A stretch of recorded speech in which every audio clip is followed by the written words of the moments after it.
atau ke email ya. Karena besok hasil pertemuan kita 1-4 ini akan kami laporkan ke UT Palembang.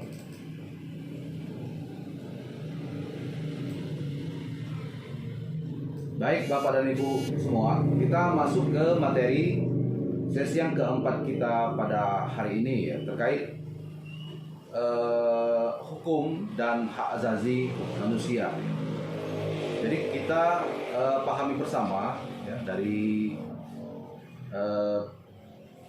materi-materi kita waktu sekolah dulu ya di SMA, barangkali Bapak Ibu masih ingat bahwa kita itu ada yang namanya hak asasi manusia ya. Jadi hak asasi manusia ini hak yang dimiliki manusia sejak lahir ya, yang berlaku seumur hidup dan tidak dapat diganggu gugat oleh orang lain gitu. Hak apa saja? Yang pertama misalnya hak untuk hidup gitu, itu hak asasi gitu ya. Hak untuk mendapatkan pendidikan itu hak asasi juga begitu. Hak untuk mendapatkan penghidupan yang layak ya, hak untuk mencari penghidupan, yang mendapatkan pekerjaan begitu. Itu juga hak-hak asasi yang diatur dalam DUHAM ya, Deklarasi Umum Hak Asasi Manusia gitu ya. Deklarasi universal gitu. Nah, sekarang kita coba memahami apa itu hak asasi manusia ya. Jadi hak asasi manusia itu merupakan hak yang dimiliki oleh setiap manusia sejak dia lahir ya ke muka bumi ini, dan itu berlaku seumur hidup, tidak dapat diganggu gugat oleh siapapun. Hak asasi merupakan sebuah bentuk anugerah ya, yang diturunkan oleh Tuhan Allah Subhanahu wa taala sebagai suatu karunia yang paling mendasar dalam hidup manusia yang berharga. Hak asasi dilandasi dengan sebuah kebebasan setiap individu ya, dalam menentukan jalan hidup. Tentunya hak asasi juga tidak lepas dari kontrol bentuk norma yang ada. Hak-hak ini berisi tentang kesamaan tanpa membedakan suku, golongan ya, dan lainnya. Hakikatnya adalah sama-sama makhluk ciptaan Tuhan ya. Mungkin kita kenal juga ada penyandang disabilitas gitu ya.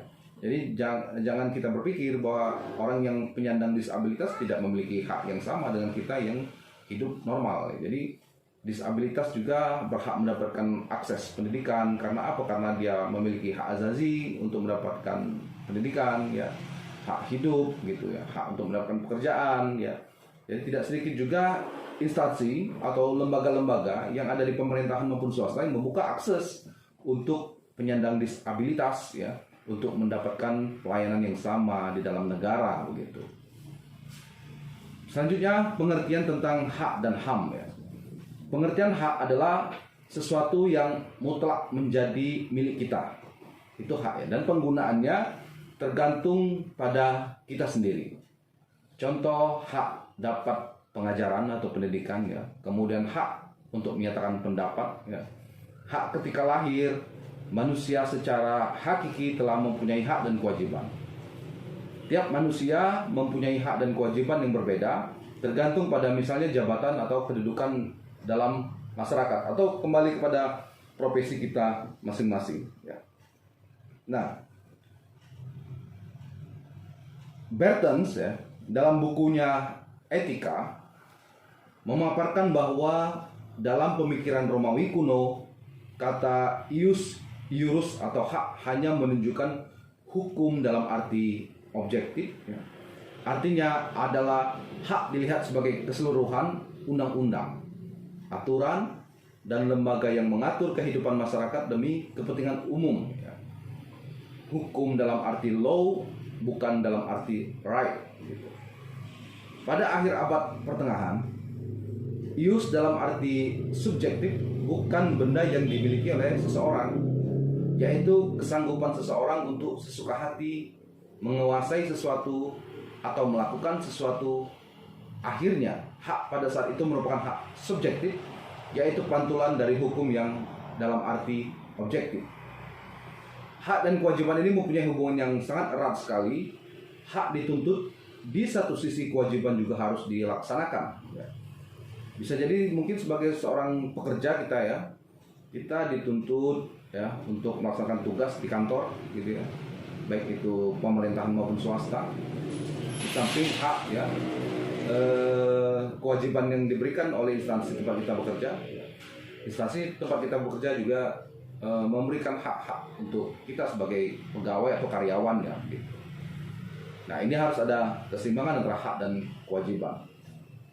Kewajiban dibagi atas dua macam, yaitu kewajiban sempurna yang selalu berkaitan dengan hak orang lain, dan kewajiban tidak sempurna yang tidak terikat dengan hak orang lain.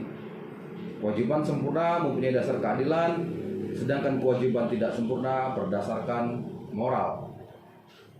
Hak adalah izin atau kekuasaan yang diberikan hukum. Ya. Menurut Van Apeldoorn, hak ialah hukum yang dihubungkan dengan seseorang manusia atau subjek hukum tertentu, dan dengan demikian menjelma menjadi suatu kekuasaan. Contoh kecil saja, ya, beberapa tahun ke depan akan ada pemilu, ya begitu. Nah, kita diberi oleh negara hak, ya, hak untuk dipilih maupun memilih. Ya. Kalau kita mau jadi anggota DPR, begitu, kita ada hak untuk dipilih, ya, dengan cara mendaftarkan diri ke partai politik, kemudian mendaftarkan diri ke KPU, gitu ya. Dan masyarakat kebanyakan atau masyarakat pemilih, ya, juga punya hak untuk memilih, ya. Jadi dia bebas untuk memilih siapa nanti wakil-wakil yang akan dia percaya untuk membawa aspirasinya, gitu. Itu contoh kecil dari hak, gitu. Nah, secara garis besar hak dibedakan atas dua hak, ya. Pertama, hak mutlak, yaitu hak yang memberikan wewenang kepada seseorang untuk melakukan suatu perbuatan dan wajib saling menghormati hak tersebut. Contohnya hak asasi manusia, ya, hak publik mutlak dan hak keperdataan. Kemudian ada hak nisbi, yaitu hak relatif yang memberikan wewenang kepada seseorang tertentu atau beberapa orang tertentu agar ikut perintah. Hak adalah sesuatu yang mutlak, ya, menjadi milik kita dan penggunaannya tergantung pada kita sendiri. Ya, contoh hak mendapat pengajaran, hak mengeluarkan pendapat atau ide, hak mendapatkan pendidikan untuk mendapatkan penghidupan yang layak, hak untuk memeluk agama, ya. Pasal 28 huruf F Undang-Undang Dasar, ya, menyatakan bahwa setiap orang berhak untuk berkomunikasi dan memperoleh informasi untuk mengembangkan pribadi dan lingkungan sosialnya, serta berhak mencari, memperoleh, memiliki, menyampaikan informasi dengan menggunakan segala jenis saluran yang tersedia. Nah, berikut ini adalah beberapa macam-macam hak. Satu ada hak legal dan hak moral namanya. Hak legal adalah hak yang didasarkan atas hukum dalam salah satu bentuk. Hak legal ini lebih banyak berbicara tentang hukum dan sosial. Contoh, mengeluarkan peraturan bahwa veteran perang memperoleh tunjangan setiap bulan, ya. Maka setiap veteran yang telah memenuhi syarat yang ditentukan berhak untuk mendapatkan tunjangan itu. Hak moral didasarkan pada prinsip atau aturan etis saja, ya. Hak moral lebih bersifat solidarisasi atau individu, ya. Contohnya, seorang majikan memberi gaji yang rendah kepada wanita yang bekerja padanya, padahal prestasi kerjanya sama dengan pria yang bekerja padanya. Dengan demikian, majikan ini melaksanakan hak legal yang dimilikannya, tetapi dengan melanggar hak moral para wanita yang bekerja di perusahaannya. Dari contoh ini jelas sudah bahwa hak legal tidak sama dengan hak moral.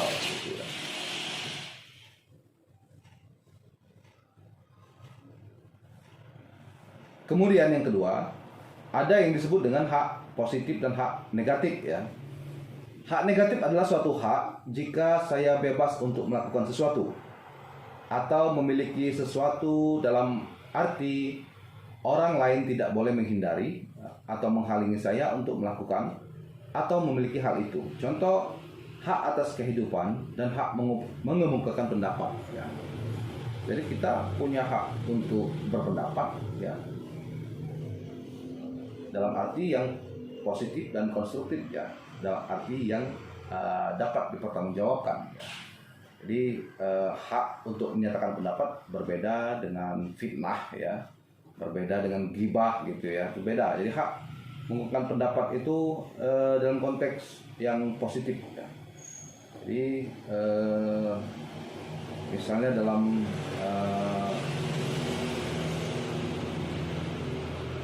bagaimana kita ya Indonesia ya menyikapi misalnya adanya kemungkinan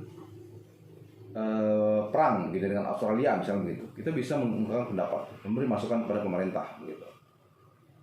Kemudian hak atas kehidupan ya. Kemudian hak positif adalah suatu hak jika saya berhak bahwa orang lain berbuat sesuatu untuk saya. Contoh, hak atas pendidikan, hak atas pelayanan, ya, hak atas kesehatan, gitu ya. Jadi misalnya kita berhak ya untuk mendapatkan pelayanan, ya, apabila kita misalnya sudah bergabung di BPJS misalnya Bapak Ibu sebagai pekerja sudah didaftarkan oleh perusahaan dia bekerja ya ke pemerintah. Bagi Bapak Ibu yang membayar secara mandiri, maka dia akan membayar secara mandiri karena kita sudah membayar kewajiban kita ya membayar BPJS ini. Ya, kita punya hak juga untuk menuntut apabila kita membutuhkan pelayanan kesehatan itu. Jadi harus ada keseimbangan antara hak dan kewajiban. Jangan sampai setelah kita secara rutin membayar per bulan, namun ketika mendapatkan pelayanan kesehatan ya tidak maksimal begitu. Nah ini juga menjadi perhatian. Kemudian hak negatif ya haruslah kita simak karena hak ini terbagi lagi menjadi dua ya, yaitu hak aktif dan hak pasif. Hak negatif aktif adalah hak untuk berbuat atau tidak berbuat seperti orang kehendaki. Contoh, saya mempunyai hak untuk pergi kemana saja yang saya suka atau mengatakan apa yang saya inginkan. Hak-hak aktif ini dapat disebut juga dengan hak kebebasan. Kemudian ada hak negatif pasif ya. Adalah hak untuk tidak diperlakukan orang lain dengan cara tertentu. Contoh, saya mempunyai hak bahwa orang lain tidak dapat mencampuri urusan pribadi saya. Rahasia saya tidak dibongkar begitu ya. Kemudian nama baik ya tidak dicemarkan. Nah, hak-hak pasif ini bisa juga disebut dengan hak keamanan. Ya. Kemudian ada hak khusus dan hak umum. Hak khusus timbul dalam suatu relasi khusus antara beberapa manusia atau karena fungsi khusus yang dimiliki orang yang satu terhadap orang yang lain. Contoh, jika kita meminjam 10.000 dari orang lain dengan janji akan saya kembalikan dalam 2 hari ini, orang lain mendapat hak yang dimiliki orang lain. Kemudian ada hak umum dimiliki manusia bukan karena hubungan atau fungsi tertentu, melainkan semata-mata karena ia manusia. Hak ini dimiliki oleh sesama manusia tanpa kecuali. Negara kita Indonesia, hal ini disebut dengan hak azazi manusia. Kemudian ada hak individual dan hak sosial. Ya. Hak individual dalam hal ini menyangkut hak yang dimiliki individu terhadap negara. Ya. Negara tidak boleh menghindari atau mengganggu individu dalam mewujudkan hak-hak yang dimiliki ini. Contoh, hak untuk beragama, ya, hak mengikuti hati nurani, hak mengemukakan pendapat. Ya. Perlu kita ingat bahwa hak individu ini semuanya termasuk yang telah kita bahas di dalam hak negatif. Ya. Jadi ada kesamaan di situ. Kemudian hak sosial dalam hal ini bukan hanya kepentingan terhadap negara sebagai anggota masyarakat bersama dengan anggota lain. Inilah yang disebut dengan hak sosial. Contoh, hak atas pekerjaan, ya, hak atas pendidikan, ya, hak atas pelayanan kesehatan. Hak ini bersifat positif. Kaitannya juga dengan hak sosial ini dengan HAM, ya, hak asasi manusia. Gitu. Kemudian ada hak absolut, ya, adalah suatu hak yang bersifat mutlak tanpa pengecualian serta berlaku di mana saja dengan tidak dipengaruhi oleh situasi dan keadaan. Namun ternyata hak tidak ada yang absolut. Mengapa? Menurut ahli etika, ya, kebanyakan hak adalah prima facie atau hak pada pandangan pertama, yang artinya hak itu berlaku sampai dikalahkan oleh hak yang lebih kuat. absolut. Jadi ada pandangan hak itu absolut ya. Tetapi di dalam posisi yang berbeda hak menjadi bersifat relatif begitu. Nah, setiap manusia memiliki hak untuk hidup ya, dan merupakan hak yang sangat penting. Manusia mempunyai hak untuk tidak dibunuh, tetapi ini tidak berlaku dalam segala keadaan tanpa alasan yang cukup kuat. Kebebasan juga merupakan salah satu hak yang sangat penting, tetapi hak ini juga dapat dikalahkan oleh hak lain. Seseorang yang mengalami gangguan jiwa dan membahayakan masyarakat sekitar dipaksa untuk dimasukkan ke rumah sakit jiwa meskipun dia menolak ya. Kebebasan yang dia miliki orang tersebut merupakan haknya, tetapi hak itu akhirnya kalah dengan hak masyarakat yang merasa terancam jiwanya ya. Hak tidak selalu bersifat absolut, karena sesuatu hak akan kalah oleh alasan atau keadaan tertentu yang dapat menggugurkan posisi hak itu. Contoh tadi orang yang ODGJ ya, dia ingin bebas sebenarnya, cuman karena masyarakat sekitar terancam, akhirnya dia harus dibawa ke rumah sakit jiwa. Atau katakanlah seorang pelaku kejahatan ya, dia punya hak untuk hidup bebas ya, tapi karena oleh alasan tertentu, putusan pengadilan misalnya yang menyatakan bahwa dia harus menghadapi hukuman penjara misalnya 1 tahun lah katakan, nah kemerdekaannya harus direnggut ya, dengan dia secara ikhlas menjalankan hukuman ya. Jadi ada hak dia, tetapi sepanjang